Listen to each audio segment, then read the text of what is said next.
আমরা আলাপ করতে চাই সড়ক দুর্ঘটনায় বইয়ের ছাত্র মুহতাসিম মাসুদ নিহতের ঘটনায় অভিযুক্ত তিনজনকে কিছুক্ষণের মধ্যে নারায়ণগঞ্জের আদালতে নেওয়া হবে এবং এরই মধ্যে দুই মামলার জিজ্ঞাসাবাদের জন্য 5 দিনের রিমান্ড আবেদন করেছে পুলিশ। সেই খবরটা আমরা জেনেছি এবং বাকি খবর নারায়ণগঞ্জ থেকে যুক্ত হচ্ছেন আমাদের সঙ্গে হাবিবুর রহমান।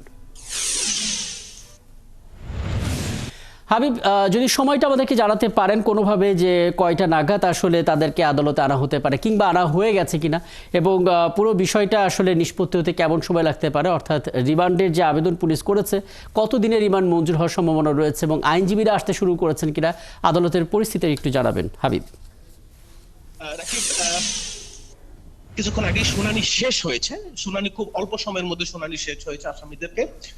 আপনি জেনে থাকবেন যে মুহতাসিম যে নিহত হয়েছে তার সহকর্মীরা সহপাঠীরা বুয়েট থেকে সকালে এসে কোর্ট চত্বরে আসলে তারা আন্দোলন করতেছে জাস্টিসের পক্ষে। এর মধ্যেই কিন্তু হিয়ারিং শুরু হয়েছে। হিয়ারিং এর মধ্যে আসলে দুটো মামলা নিয়ে হিয়ারিং হওয়ার কথা ছিল আজকে। একটা হচ্ছে পুলিশ কর্তৃক যেটা করেছে এটা মাদক মামলা, আরেকটা হচ্ছে পরিবার থেকে যেটা করেছে হত্যা মামলা।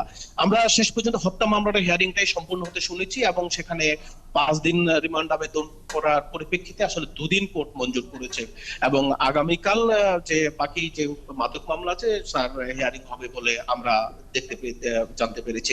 আমি যদি আপনাকে একটু দেখাই যে আসলে তার সহপাঠীরা সকাল থেকে উই ওয়ান্ট জাস্টিস এবং আর কত মৃত্যু হবে সড়কে, এর জন্য এর বিপক্ষে আসলে তারা মানববন্ধন এবং তারা বিভিন্ন স্লোগান দিয়ে যাচ্ছে।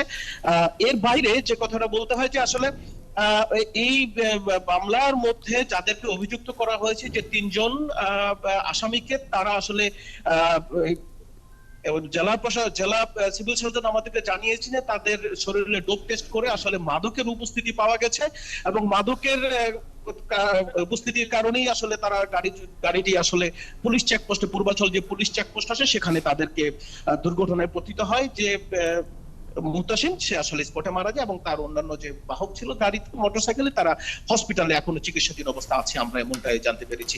তো আমাদেরকে কোর্ট পুলিশ যেটা ইন্সপেক্টর আমাদেরকে কিছুক্ষণ আগে জানিয়েছে যে তারা এই আগামীকাল যে হিয়ারিং হবে সেখানে আসলে মাদক নিয়ে যে হিয়ারিংটা হবে এবং এই ব্যাপারে তারা আসামিদেরকে এবং জেলা প্রশাসন পুলিশ সূত্রে আমাদেরকে জানিয়েছে যে এই ব্যাপারে তারা অত্যন্ত সতর্ক রয়েছে, কোনোভাবেই যাতে আইনের ফাঁক দিয়ে কোনোভাবে কোন রকম ইনজাস্টিস না হয় সে ব্যাপারে তারা যথেষ্ট সচেতন রয়েছে, আমাদেরকে এমনটাই জানিয়েছে। তো এখানে আরেকটা বিষয় মোটা দাগে বলতে হয় যে সড়কের যে মৃত্যুর মিছিলটা আসলে কবে শেষ হবে এটা আসলে একটা প্রশ্নবোধক চিহ্ন রয়েই যায়, কারণ একের পর এক মৃত্যু আসলে আমাদেরকে প্রশ্নবিদ্ধ করে যাচ্ছে। তার পাশাপাশি আজকে মুহতাসিম হত্যা মামলা বুয়েটের যে ছাত্ররা নারায়ণগঞ্জে এসে আন্দোলন করছে তারাও একই স্লোগানে দিচ্ছে যে আসলে এই হত্যা যেন শেষ হয়। তো আসলে এই আপাতত এই ছিল আমার কাছে নারায়ণগঞ্জ থেকে। অনেক ধন্যবাদ হাবিবুর রহমান আমাদের সহকর্মী নারায়ণগঞ্জ থেকে যুক্ত হয়েছিলেন এবং বুয়েট ছাত্র মুহতাসিম মাসুদ নিহতের ঘটনায় 3 জনকে কিছুক্ষণের মধ্যে নারায়ণগঞ্জে আদালতে আনার কথা বলছিলাম, কিন্তু তাদেরকে আনা হয়েছে এবং পরবর্তীতে শুনানি হয়েছে। 2টা মামলার মধ্যে হত্যা মামলা শুনানি হলো এবং 2 দিন রিমান্ড মঞ্জুর করা হয়েছে। নিশ্চয়ই পরবর্তীতে আরও আপডেট আমরা জানবো।